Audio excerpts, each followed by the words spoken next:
दोस्तों आज श्री सोनम वांगचुक जी को जंतर मंतर साइट से हटा दिया गया है और उनको हॉस्पिटल में भर्ती कर दिया गया है। जी आप देख सकते हैं सोनम वांगचुक जी रिमूव फ्रॉम जंतर मंतर और इसके साथ हॉस्पिटल ने कहा कि इनके हेल्थ को कांस्टेंट मॉनिटरिंग करना होगा। अब यहाँ पे कई लोग कह रहे हैं ऐसे कैसे पुलिस कर सकती है, वो तो प्रोटेस्ट कर रहे थे। तो यहाँ पे दोस्तों पुलिस के हाथ भी बंधे हुए हैं, वो वही कर सकती है जो उनको कोर्ट ऑर्डर करेगी या सरकार ऑर्डर करेगी। इस केस में कोर्ट ने स्वयं ऑर्डर कर दिया था। जी हाँ, दिल्ली हाई कोर्ट ने कहा था कि देखिए अगर फास्टिंग से कंडीशन बुरी होती है तो इंटरवीन करना होगा, और इसके साथ 20 दिन से फास्टिंग चल रही है तो कंडीशन तो लॉजिकल है, खराब हो ही जाएगी, तो उसके बाद इंटरवीन करना होगा क्योंकि it is matter of life and death. थोड़ी देर बाद ऑर्गन फेलियर स्टार्ट हो जाता है। तो यहां पे पुलिस ने इंटरवीन भी किया है। अब दोस्तों यहां पे एक तरफ तो ये हम जानेंगे ही जानेंगे और साथ ही साथ एक सवाल भी पूछा जा रहा है, क्या इस प्रकार से फास्ट अनटू डेथ करना क्या ये कॉन्स्टिट्यूशनल है? और अगर ये इसका पालन किया जा रहा है तो क्या ये कोई ब्लैकमेल नहीं है कि कोई एक व्यक्ति किसी चुने हुए सरकार को बोले कि मैं अपना प्राण त्याग दूंगा यदि मेरे आदेश का पालन नहीं हुआ तो ये तो ऑटोक्रेसी होती है। क्या एक चुनी हुई सरकार को आप घुटने पे ला सकते हैं इस प्रकार के फास्ट एंड टू डेथ से? अब यहां पे मुझे मालूम है कई लोग कहेंगे कि नहीं, गांधी जी भी तो यही करते थे, लेकिन अंतर था, वो एक अंग्रेजी हुकूमत थी, यहां चुनी हुई सरकार है। तो यहां पे जानेंगे आखिरकार कॉन्स्टिट्यूशन क्या कहता है, कोर्ट्स ने क्या कहा है इस पूरे मुद्दे पे, और साथ ही साथ देखेंगे जब हमारे इर्द गिर्द, जी हां, क्या बांग्लादेश, क्या नेपाल, क्या श्रीलंका, हर जगह यूथफुल प्रोटेस्ट के नाम पे सरकार को टॉपल किया जा रहा है, फॉरेन पावर्स कहीं ना कहीं उसकी फिराक में बैठे हैं, तो क्या उस नजर से भी सरकार को देखना चाहिए और कॉशियस रवैया लेना चाहिए? क्या मैं कह रहा हूं उसको आप जल्द ही जानेंगे। साथ ही साथ दोस्तों यहां पे ये जो पूरा का पूरा आदेश का पालन हुआ है, अगर आप देखें तो पिछले 48 घंटे में दिल्ली सरकार के प्रशासन में, दिल्ली सरकार कहना गलत होगा, दिल्ली पुलिस के प्रशासन में एक बड़ा चेंज आया है। जी हां, अगर आप देखें तो दिल्ली पुलिस के नए चीफ बने हैं, और ये जो नए चीफ हैं ये करियर आईबी ऑफिसर रहे हैं। इनको इनके पेरेंट कैडर, एडमिट कैडर में ट्रांसफर किया जाता है एंड विद इन 48 आवर्स जो ऑर्डर आता है, ये पावर भी, और ये अगर आप देखें तो चार्ज भी ले लेते हैं, और इसके साथ ये नया आदेश भी देते हैं, और इसके साथ आप देख ही रहे सोनम वांगचुक जी को हटाया गया है। तो ये जो फैसला है, जो 48 घंटे में इस प्रकार से ये ट्रांजिशन हुआ है, आप जैसा अखबार में देख सकते हैं, हरीड अनयूजुअल ट्रांजिशन, ये बता रहा है कि सरकार इस पूरे के पूरे मुद्दे को कैसे देख रही है। ये एक लॉ एंड ऑर्डर प्रॉब्लम के रूप में नहीं देखा जा रहा, पब्लिक मैनेजमेंट के प्रॉब्लम के रूप में वो प्रोटेस्ट को नहीं देखा जा रहा, बल्कि इंटरनल सिक्योरिटी के चश्मे से सरकार देख रही है, क्योंकि उनके पास काफी रिपोर्ट्स आते हैं। और ये जो अपॉइंटमेंट है आईबी फॉर्मर टॉप कॉप का, ये कहीं ना कहीं उसी तरफ इशारा कर रहा है।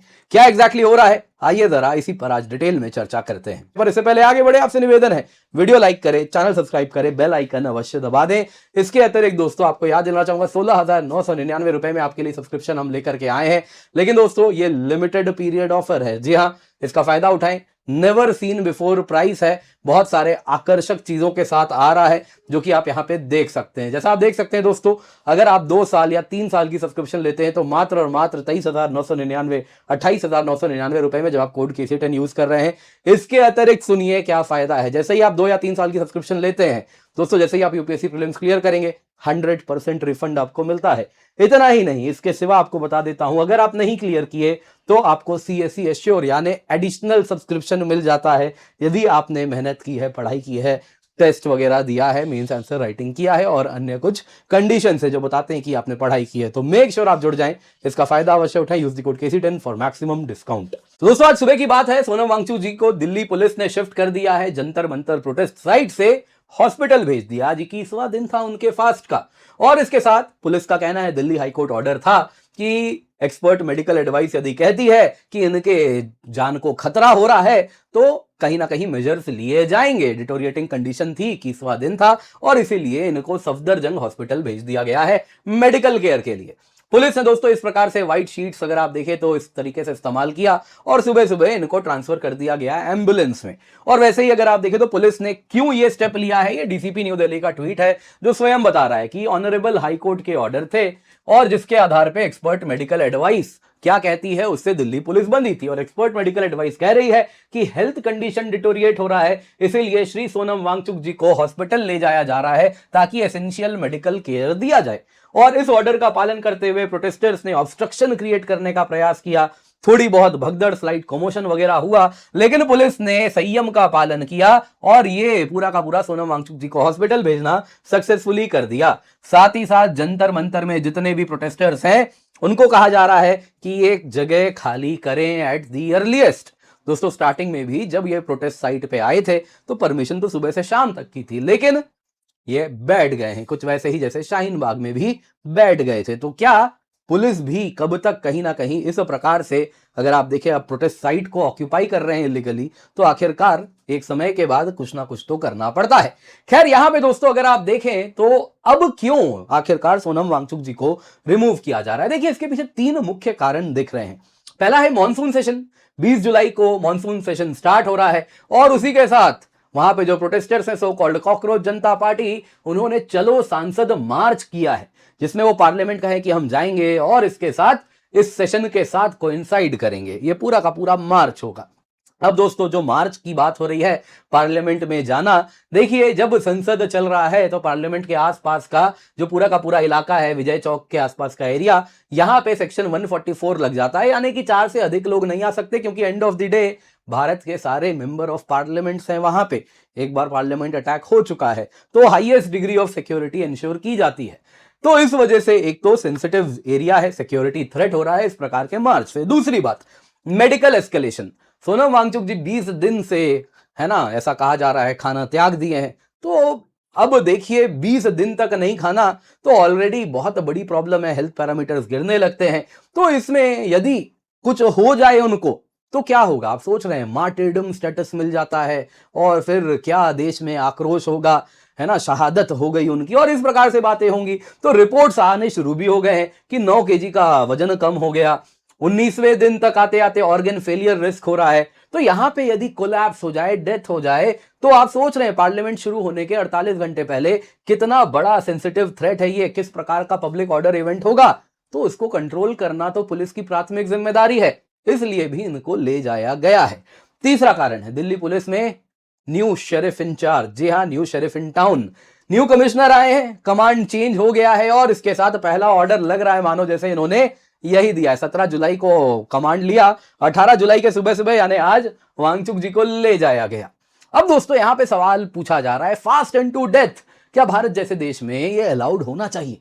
देखिए दोस्तों एक बात समझिए, पार्लियामेंट्री डेमोक्रेसी में यूनियन मिनिस्टर अगर ऑफिस होल्ड कर रहे हैं तो वो प्लेजर ऑफ प्रेसिडेंट पे करते हैं और ये प्राइम मिनिस्टर के एडवाइस पे उनको भेजा जाता है और ये अकाउंटेबल टू लोकसभा है। ये मैं नहीं कह रहा, ये कोई अखबार नहीं कह रहा, ये हमारा संविधान कहता है, जिसको कॉकरोच जनता पार्टी में मैंने देखा कई लोग प्रोटेस्ट में हाथ में लेकर संविधान घूम रहे हैं, उस संविधान में ही ये लिखा है। अब दोस्तों अगर आप देखें तो इस वजह से किसी भी मंत्री को यदि हटाना है तो इंस्ट्रूमेंट्स क्या है रिमूव करने के, बड़ा क्लियर है, नो कॉन्फिडेंस मोशन पास हो जाए, सेंसर मोशन हो, कट मोशन हो, रेजिग्नेशन हो, या अपनी पार्टी से डिमांड हो कि भाई इनको हटाना है, या उस प्रकार का इलेक्टोरल वर्डिक्ट हो जाए कि अब सरकार गिर गई। लेकिन यहां पे जो हो रहा है दोस्तों वो कोअर्जन है। एक व्यक्ति कह रहा है कि मैं अपने प्राण त्याग दूंगा, मेरा ऑर्गन फेलियर हो जाएगा और इसलिए तुम मेरे अनुसार काम करो। क्या एक व्यक्ति जो चाहता है वो सभी भारत में 1.4 बिलियन 140 करोड़ लोग रहते हैं, क्या उन्होंने अपनी सरकार को चुन के भेजा है? क्या उस एक व्यक्ति के विम्स एंड फैंसीज के अनुसार वो सरकार बदली जा सकती है, चेंज हो सकती है? तो क्या 145 करोड़ लोगों की जो इच्छा है क्या उसको रिस्पेक्ट नहीं करना चाहिए? ये दोस्तों एक प्रकार का ब्लैकमेल है, एक व्यक्ति के आदेश से पूरा देश डिक्टेट नहीं हो सकता है। सबसे बड़ी समस्या क्या है, आज भले आपकी मांग कितनी ही जस्ट क्यों ना हो, कितनी ही जस्ट आपको अगर लग भी रहा है वैसा तो भी एक बात बताइए, क्या ये एक प्रेसिडेंट नहीं क्रिएट करता है? यानी आज इसके लिए हुआ है कल किसी और के लिए होगा। ये रेप्लिकेबल मॉडल है जिसमें क्या होगा कि इस प्रकार से फिजिकल सेल्फ इंडेंजरमेंट की, मेरे प्राणों की मैं त्याग दूंगा और बदले में जंतर मंतर में बैठ जाएंगे और इस प्रकार से आज सरकार से ये मांग है, कल कुछ और मांग होगी और धीरे धीरे सरकार ही गिरा देंगे। पेंडोरास बॉक्स है जिसको एक बार अगर सरकार मान के अगर खोल देती है तो ये बार बार होना शुरू हो जाएगा। तो ये बात कहीं ना कहीं देखना होता है। यहां पे कई लोग कहेंगे गांधी जी भी तो फास्ट करते थे, लेकिन यहां पे एक बात समझिए, गांधी जी का फास्ट कॉलोनियल स्टेट के अगेंस्ट था, अंग्रेजों के अगेंस्ट था, उस सरकार के खिलाफ नहीं था जो कि लोगों के द्वारा चुन के भेजी गई है। यहां पे दोस्तों सुप्रीम कोर्ट जजमेंट भी बड़ा क्लियर है, वो कहता है कि हां सरकार की ड्यूटी है कि जो व्यक्ति इनडेफिनेट फास्ट कर रहा है उसके लाइफ को आप प्रिजर्व कीजिएगा। हाँ, उसके राइट टू डाइसेंट को आप बरकरार रखिए। आप सरकार के किसी पॉलिसी के खिलाफ हैं, आपको पूरा अधिकार है उसके खिलाफ आप बोलिए, वो आपसे कोई नहीं छीन सकता है। लेकिन अपने प्राण त्याग करके आप ये चीज करवाना चाह रहे हैं तो सरकार का दायित्व है कि वो इंटरवीन करे और आपको प्राण त्यागने से रोके।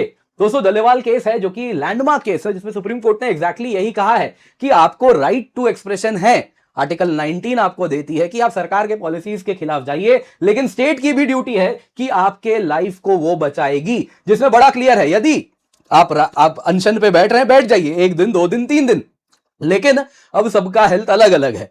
कोई हो सकता है 5वें दिन में ही प्राण त्यागने की स्थिति पे आ जाए, कोई सोनम वांगचुक जी जैसा है जो 21वां दिन आज चल रहा है, उसके बाद सरकार को ऐसा लग रहा है, तो अलग अलग हो सकता है। तो इसका मतलब बड़ा क्लियर है, जिस समय डॉक्टर को लगेगा कि हां अब इनके प्राण के लिए अब खतरा बढ़ रहा है, तो डॉक्टर और पुलिस की दायित्व है कि वो उस व्यक्ति को कहीं ना कहीं अनशन से रोकें। हाईकोर्ट ने भी तो यही कहा, अभी दिल्ली हाईकोर्ट ने, कि चेक रखिए उनके हेल्थ पे, इंटरवीन कीजिएगा जब लगे नेसेसरी है।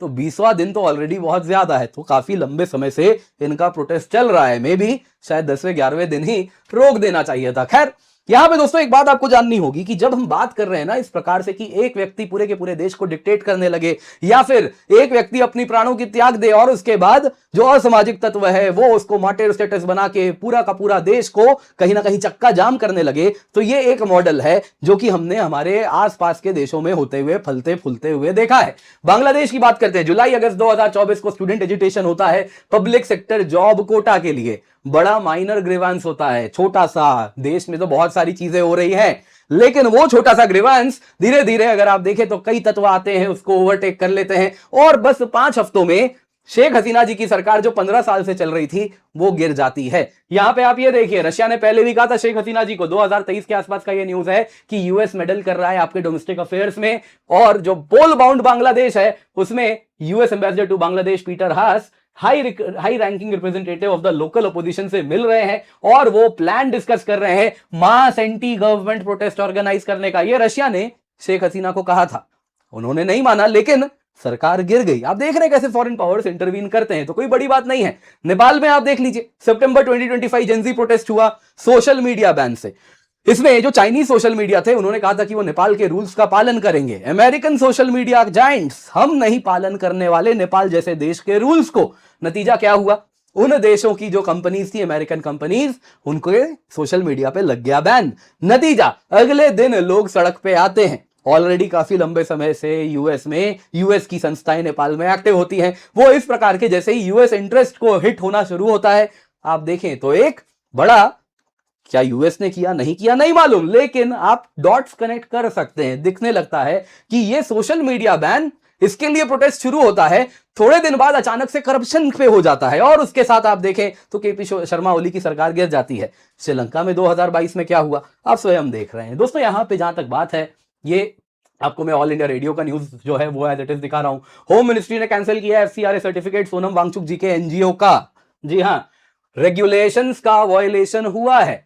दोस्तों, मैं आपको वही कहूंगा जो डॉक्यूमेंटेड है, जो चीजें पब्लिक हैं, कुछ बढ़ा चढ़ा के कुछ है ना बनाया हुआ नहीं है। जो डॉक्यूमेंटेड है वो ये है कि मिस्टर सोनम वांगचुक जी सीबीआई स्क्रूटिनी के अंदर हैं। इरेगुलरिटीज हैं फॉरेन ट्रांजैक्शंस को लेके। गवर्नमेंट ने इनको जो लैंड अलॉट किया था Himalayan institute of alternatives Ladakh के लिए, वो कैंसिल किया है। एफसीआरए रजिस्ट्रेशन 2025 में सस्पेंड किया है। क्यों किया है? फॉरेन ट्रांजैक्शन को लेकर इरेगुलरिटीज थे। ये दोस्तों कहीं ना कहीं एज इट इज आपको दिख रहा है। इसके सिवा आरोप बहुत सारे हैं, लेकिन क्या है कि वो आरोप हैं। ये जो चीजें हैं ये भी आप देखें तो क्लियरली एफसीआरए सर्टिफिकेशन कैंसिल करने के पीछे कारण दिया गया है, जो कि यहां पे है, और कोर्ट में आप चाहते तो पुट कर सकते थे कि क्यों हमारा आपने एफसीआरए सर्टिफिकेट कैंसिल किया, लेकिन चीजें कुछ स्टैब्लिश हो रही होंगी। बाकी दोस्तों, इस वजह से अगर आप देखें तो Sonam Wangchuk ji, with all due respect to him, उनके डिटर्मिनेशन को कि आप 21 दिन तक है ना बिना खाए रह लिए, ऑल रिस्पेक्ट फॉर इट, लेकिन पब्लिक रिकॉर्ड यही है कि कहीं ना कहीं इनके ऊपर भी आरोप तो देखिए लगे हैं, इससे मुंह नहीं मोड़ा जाया जा सकता है। और इसके साथ नई दिल्ली पुलिस चीफ की कहानी भी देखते हैं, कैसे डॉट्स कनेक्ट हो रहे हैं।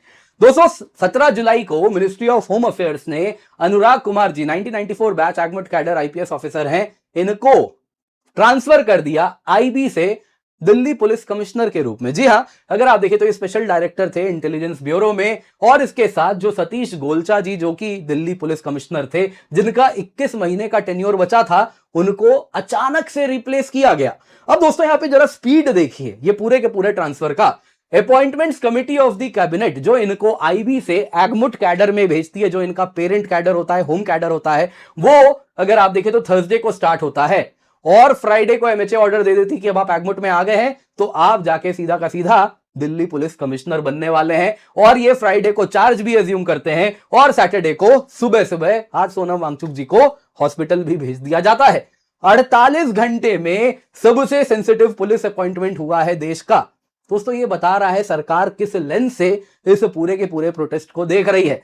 ये दोस्तों जो प्रोफाइल है आईबी स्पेशल डायरेक्टर को भेजा गया, जिन्होंने वैसे तो आईपीएस हैं, ट्रेनिंग बेसिक हुई है, लेकिन उसके बाद पूरा करियर उस किस में इन्होंने निकाला है, इन्होंने अपना लगभग पूरा career as an intelligence officer निकाला है, जिसमें केवल और केवल सेंसिटिव रिपोर्ट्स जो कि इंटरनल सिक्योरिटी से डील करते हैं, या तो उनको बनाया है जब वो जूनियर थे, और जब सीनियर है तो उसको पढ़ा है और पॉलिटिशियंस को समझाया है। तो वो जो कि इंटेलिजेंस ऑफिसर रहे हैं, जो कि law and order officer primarily नहीं है, उनको जब दिल्ली में भेजा जा रहा है एज पुलिस कमिश्नर, यह बताता है कि कहीं ना कहीं मॉनसून सेशन के पहले पार्लियामेंट मार्च होने वाला है। सोनम वांगचुक जी 20 दिन से खाए नहीं हैं। ये सारे डॉट्स कनेक्ट होके ये बता रहे हैं कि ये जो प्रोटेस्ट चल रहा है ये केवल क्राउड मैनेजमेंट प्रॉब्लम के लेंस से सरकार नहीं देख रही है, सरकार इसको इंटेलिजेंस और इंटरनल सिक्योरिटी के प्रॉब्लम से देख रही है। आप क्या कहना चाहते हैं कमेंट में अवश्य बताइएगा। इसके सिवा दोस्तों आपके लिए एनसीईआरटी समरी लेकर के आए हैं, सभी आप डाउनलोड कर सकते हैं, सब्जेक्ट वाइज है, आपको बस इसको स्कैन करना है,